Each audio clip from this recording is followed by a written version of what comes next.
Hi everyone, welcome to our new interesting series of science and religion. Parallelly, we'll be uploading the same video in English too, so as to remove any sort of language barriers. Science and religion are two indispensable aspects in human lives.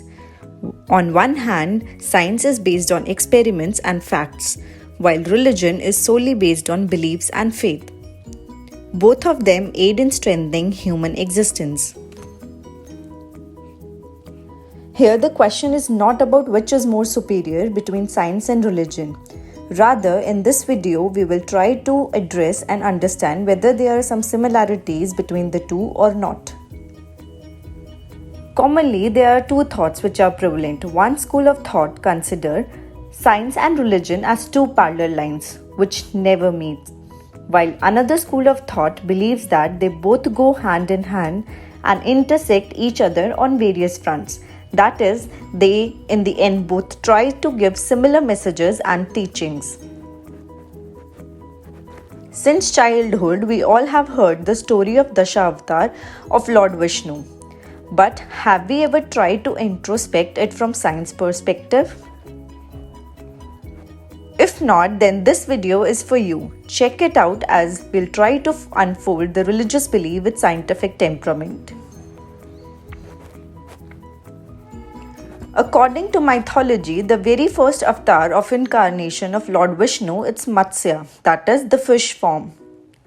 According to this story, King Manu finds a little fish in the palm of his hand while performing the Tarpana, that is water offering. The fish asks Manu if his riches and power are enough to give the fish a nice home. Manu, as a proudy king, smiled and takes the fish to his home. But the fish keeps on expanding, which breaks the Manu's pride about his wealth. Eventually, he releases it into the ocean and realizes it as a Lord Vishnu himself. Lord Vishnu informs Manu of the incoming destruction of the world by means of fire and floods. Lord Vishnu directs Manu to collect all the creatures of the world and keep them safe on a boat built by the god. When the pralay comes, Vishnu appears as a great fish with a horn to which Manu ties the boat, which leads them into the safety. Now, if we try to see this story through a lens of scientific temperament, this incarnation as a fish indicates something similar to that of Darwin theory of evolution, as the life has originated from water and likewise the first vertebrates. The second incarnation was of Kurma, that is, the tortoise, when the Devtas and Asur were churning the ocean of milk in order to get Amrit, that is, the nectar of immortality.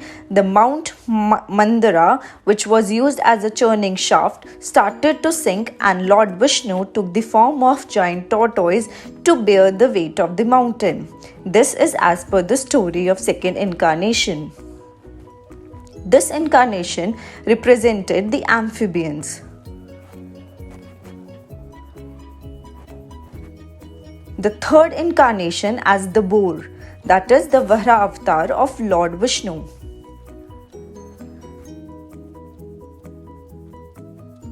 So as per the story, Jaya and his brother Vijaya were cursed by the sage Sanak when they stopped him from seeing Lord Vishnu. The saint cursed them to be born as 3 times as demon, that is Asur, and to be killed by Vishnu. In their first demonic birth, they became Hiranyaksh and Hiranyakashrap. Vara appeared to defeat Hiranyaksh, who had taken the earth or the Bhumi and carried it to the bottom of what is described as cosmic ocean, much like an ether theory. Vara carried the earth out of the ocean between his tusks and restored it to its place in the universe. This star of Lord Vishnu represents the land animal. The fourth incarnation of Lord Vishnu as Narsimha avatar. We all have heard the story of Bhakt Prahlad. To save him and to persecute Hiranyakashipu, Lord Vishnu descended as an anthropomorphic incarnation with the body of man and head and claws of a lion. Viewing it from science perspective, this incarnation indicates Homo erectus. The fifth incarnation, the Vaman avatar. As per the story, the grandson of Prahlad was able to defeat Lord Indra, the god of firmament, that is Swarg.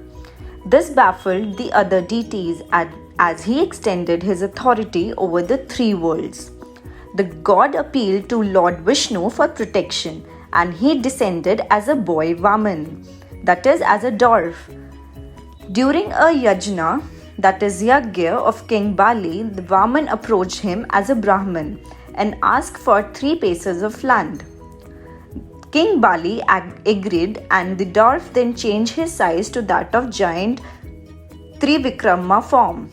With his first stride, he covered the earthly realm. With the second, he covered the heavenly realm, thereby symbolically covering the adobe of all living beings. He then took the third stride for the nether world. Bali realized that Vamana was a Vishnu incarnate. In deference, the king offered his head as the third place for Vaman to place his foot. The avatar did so and thus granted Bali immortality and making him the ruler of Patalok, that is the nether world. So, this incarnation symbolizes the small man. The sixth incarnation of Lord Vishnu as Pashuram. We all have heard the story of Lord Pashuram. He was the first Brahmin Kshatriya, or we can say the warrior sage in Hinduism who followed the dharma of both Brahmin as well as Kshatriyas. This avatar or the incarnation of Lord Vishnu indicates man who hunts. The seventh incarnation as Sri Ram symbolizes the perfect man or the civilized man who follow and work within rules and regulation.